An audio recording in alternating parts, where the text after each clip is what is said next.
Village, Njombe region.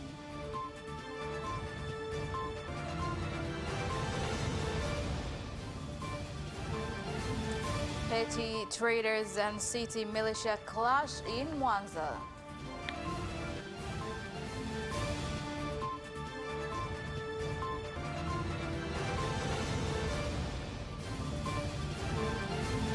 And in sports, the Kabaddi Association and St. Joseph College enter into an agreement for training gear ahead of the league.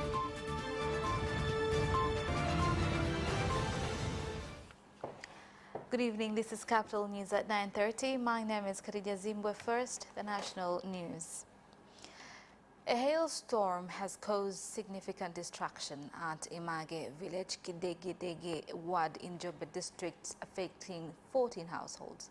The storm also caused destruction of 72 hectares of maize and 30 hectares of avocado crops.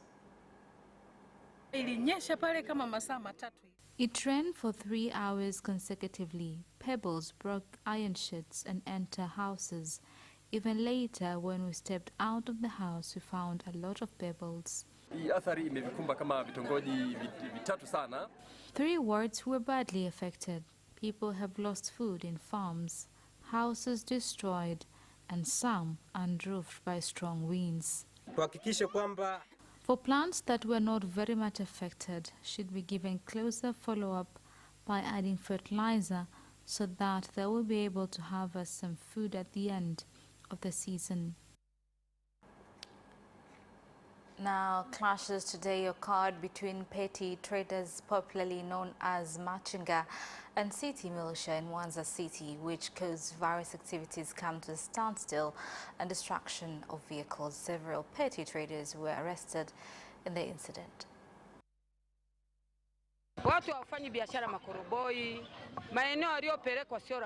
At Makoroboi, there is no business. It is not a favorable area for trade. People were left bankrupt.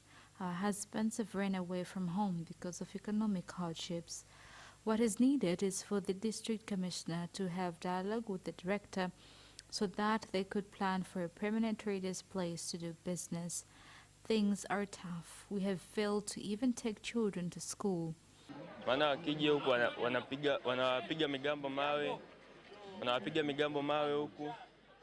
They are chasing away the officers with stones. When they run away, the officers come to deal with us in shops.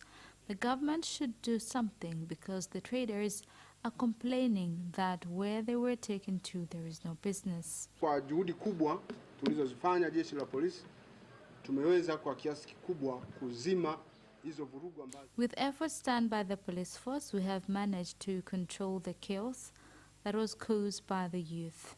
2 ringleaders have already been arrested. Now, residents from Migombani Hali ya Hewa Street in Kiwalani Ward, Ilala Municipal, Dar es Salaam have commended measures taken by district government to stop the investor of a dry port in the area from continuing with the compensation evaluation exercise as it has not followed procedures. Ikagundulika wazi kwamba kumbe mwekezaji anaendesha hili zoezi huku hata halmashauri haina barua yoyote juu ya uombaji na kupewa idhini. Maanake hawana vibali. Kwa hiyo ni zoezi ambalo linaendeshwa kiuni. Kwa hiyo wametakiwa kwanza kwa sasa asimamishe shughuli zote ikiwa pamoja na ujazaji wa kifusi, lakini pia ofisi ya mkuu wa wilaya itatuma wawakilishi wake ili kuangalia zile athari za kimazingira. TV imetusaidia kupaza sauti yetu wananchi katika makero iliyokuwepo. Viongozi wetu wamekuwa wasikivu, wamesikia, wameanza kulishughulikia jambo hili.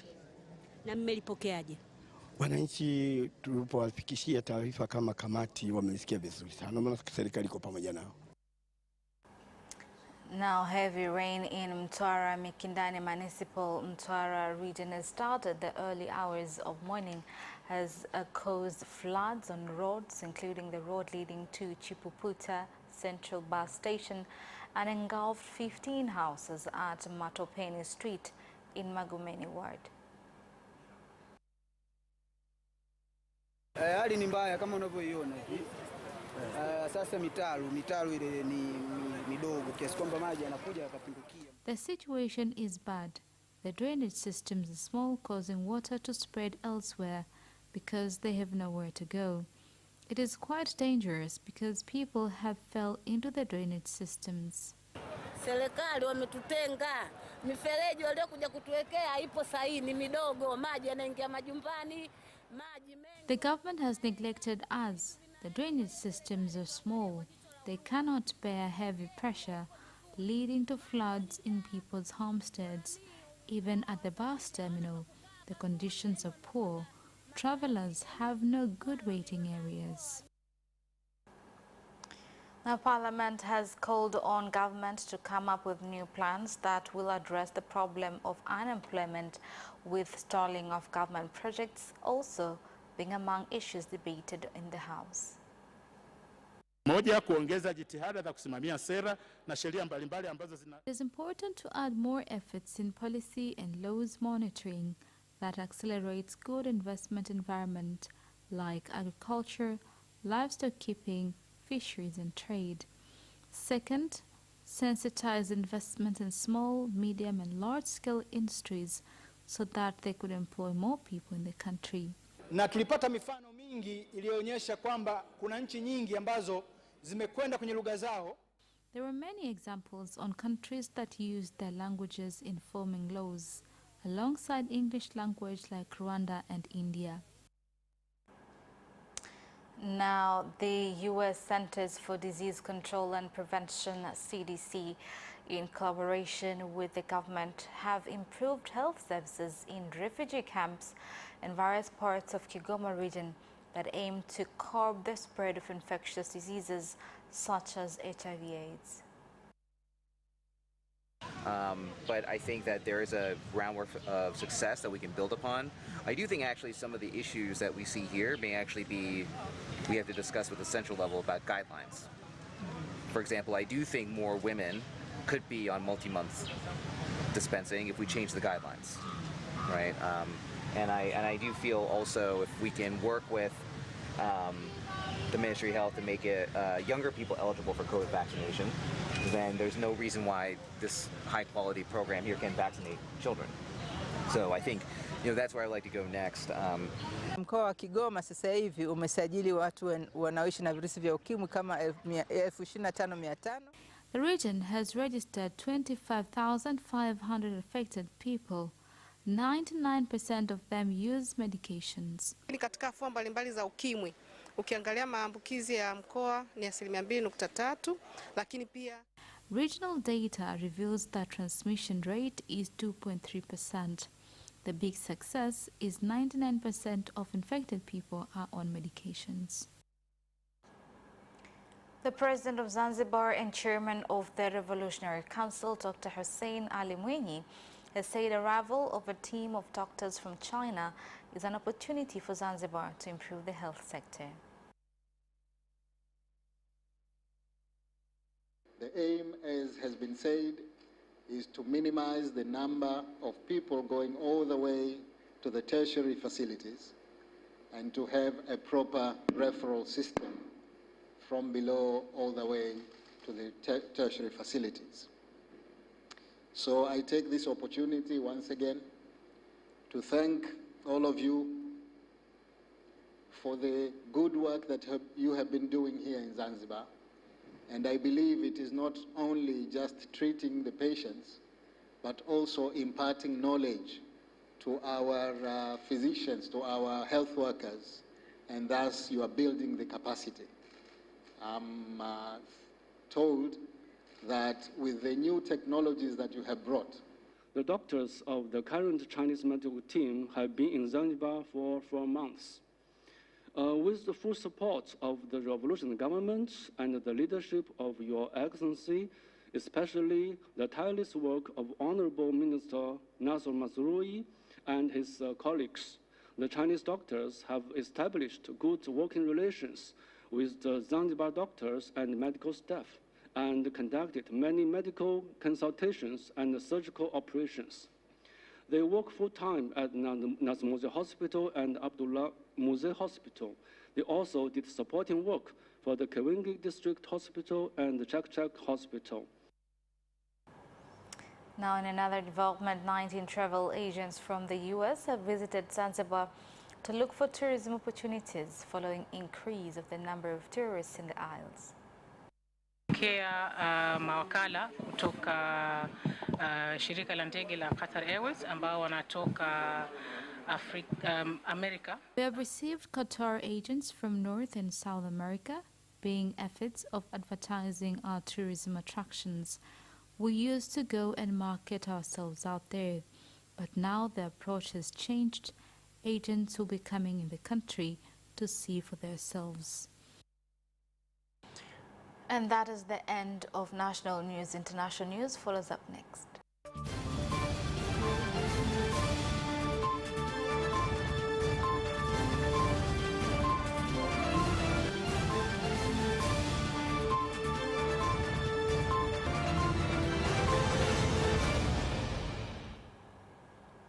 Welcome back, and in international news. The death toll from the earthquake that struck Turkey and Syria on Monday has continued to rise, with Turkish search and rescue personnel working in the affected areas alongside 9,000 troops, where more than 70 countries have offered rescue teams and other aid. For more on this, let's join DW correspondent Emmanuel Shays. Emmanuel, please give us updates on the latest. Well, the death toll keeps on increasing. This Wednesday is the third day of the rescue operations to try and find survivors, and it's a race against time because people are trapped under the rubble, under collapsed buildings. Imagine over 5,000 collapsed buildings, and they face not just being trapped but also freezing temperature and hypothermia. They also face aftershocks from the initial tremors on Monday. So far, there's over 100 of those tremors that were felt, so that complicates an already difficult situation on the ground. As of Wednesday midday, the death toll was over 9,500 deaths, but with hundreds of people still trapped and at risk of hypothermia and most suffering injuries, this toll is likely to increase dramatically. Now, what type of aid is underway and what has the EU delivered so far? Well, we have two very dire situations on each side of the Turkish-Syrian border.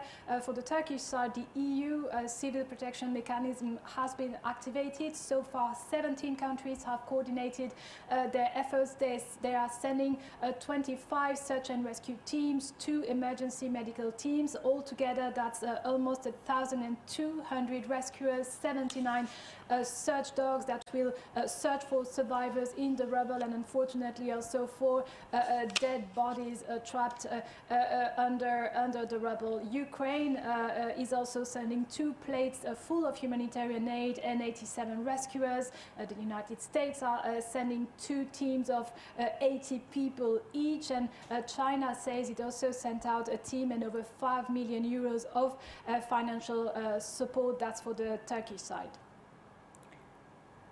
Now, in northern Syria, due to the war, humanitarian aid is unlikely to arrive quickly. What challenges does the population face there?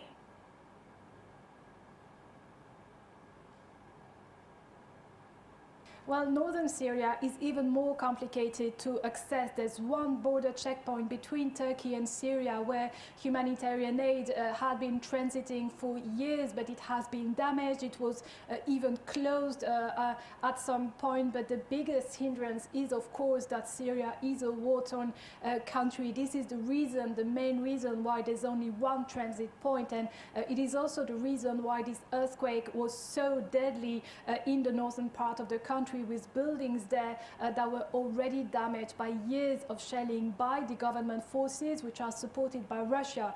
And in regions controlled, not controlled by Damascus, civilians are left to their own devices, with the white helmets, who are Syrian civil rescuers, working tirelessly to search the rubble, but the extent of the damage caused there is terrible. The European Union finances search and rescue operations through local NGOs there, but it doesn't have direct access to the area. Thank you, Emmanuel, for the update, and special thanks to W Arab correspondent Omar Elbam for the footage on what is happening on the ground at the Abal El Hawa border between Turkey and Syria, as well as in Harim in northwestern Syria following the Monday earthquake. Now, moving on, internationally displaced people from Kanyaruchinya, northern Goma in the Democratic Republic of Congo have called for the removal of forces from MONUSCO as well as East Africa to leave the country. The displaced citizens have accused UN forces for killing more than 3 people during a demonstration last night where 3 lorries belonging to MONUSCO were burnt by the demonstrators. Now, moving on, in Kenya, more than 30 MPs from Jubilee on Wednesday met President William Ruto at State House, whereby they pledged to work with him. Now, the Jubilee MPs' visit to State House comes a day after some MPs from Azimio also met and held talks with President William Ruto at State House. The MPs from Jubilee were led by the Director of Election, Kanini Kega, who is also a member of the East Africa Legislative Assembly, where they discussed that the President Ruto on putting their differences aside and work together. Now, Vice President Rigathi Gachagua was also present in the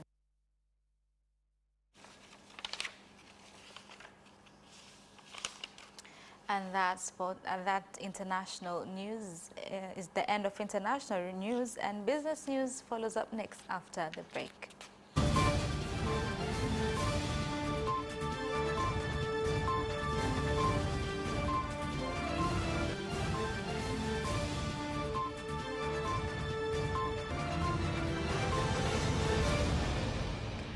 Welcome back, and in business news tonight, Zanzibar Water and Energy Utilities Regulatory Authority, ZURA, has announced reduction on the price of petrol, where a litre of petrol has gone down by 100 shillings to 2,880 shillings, with the price for diesel, kerosene and jet fuel remaining unchanged.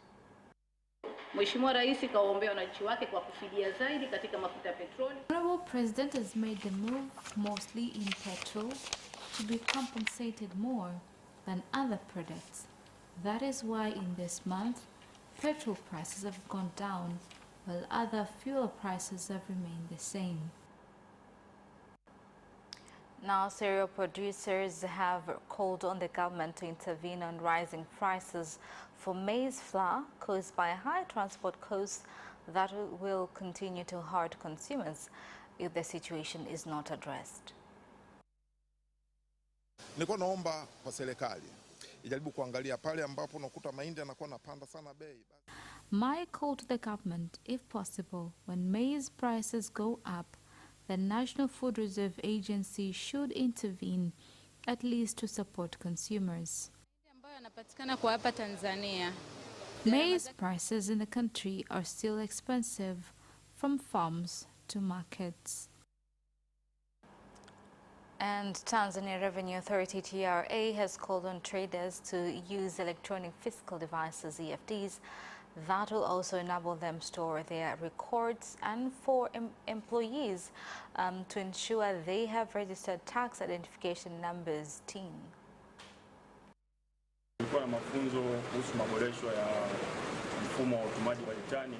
The training is on improvements done on referring system to traders of Geita region. The aim is to ensure that they are all aware on changes made on the system. And that is the end of business news. Sports news follows up shortly.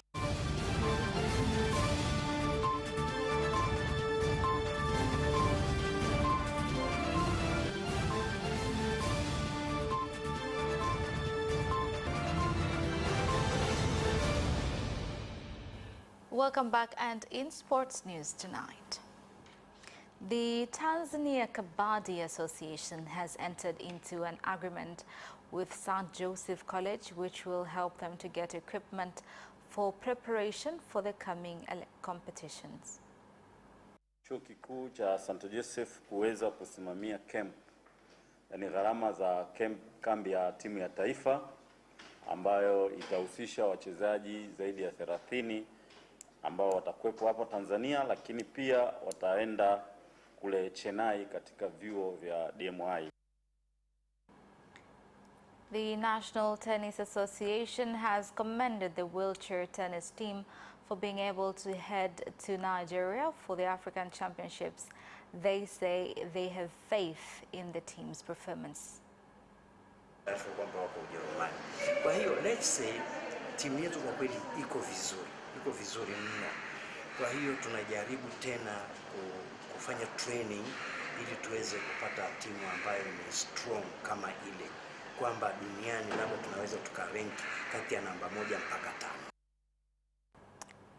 The Tanzania Premier League Board ruling committee has lifted the ban and fine handed to Coastal Union goalkeeper Justin Ndikumana and Kitman Matayo Francis after renewal of their case. Here, the two Coastal United faithful were charged by TPLB for showing signs of witchcraft in their match against Kagera Sugar in January 21st and were punished. Kitman Matayo was fined 1 million shillings and banned for 3 matches, while goalie Ndikumana was fined 500 shillings and also banned for 3 games. According to the board statement, the committee reviewed the report submitted after request by Coastal Union and found out some information obtained early on were wrong. Now, Baobab Queens FC have done their final training today as they prepare to face the Serengeti Light Women's Premier League defending champions tomorrow. Hata mazingira point ambazo zimekaribiana, unapocheza mtu ambaye yuko chini na ambaye anaongoza, kumekuwa unaweza kufika uwanjani usijue nani anaongoza nani ambaye yuko chini. Na kimchezo wa kesho kwamba tunaheshimu tunaenda kucheza na timu ambayo ni nzuri na ni mabingwa kwenye ligi yetu ya msimu uliopita. Kwa hiyo tumejipanga kwenda kuwakabili. Well, that sports item ends our news bulletin for tonight. My name is Khadija Zimbo. Thank you for watching and good night.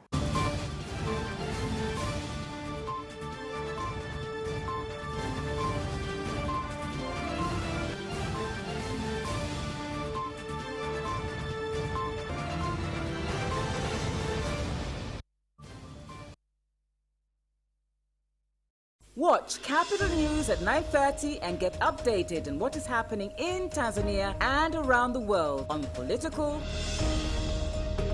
social, and economic issues and events, without forgetting business and sports news. You can get it all right here on Capital News at 9:30 from Monday to Friday on Zuku Channel 067, Digitech Channel 1103, and Facebook Capital Television Tanzania.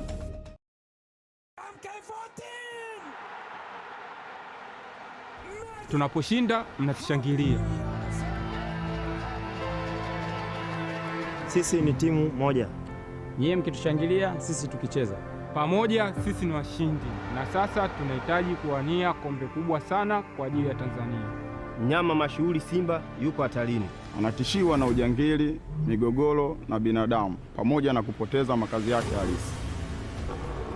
Tunaweza kumpoteza mnyama huyu wa muhimu, sio kwa timu yetu tu, bali kwa taifa zima. Simba anachangia uchumi wetu, anatunza mazingira yetu na ni sehemu kubwa ya utamaduni wetu. Tusaidie kumwokoa mnyama huyu muhimu. Pamoja tunaweza.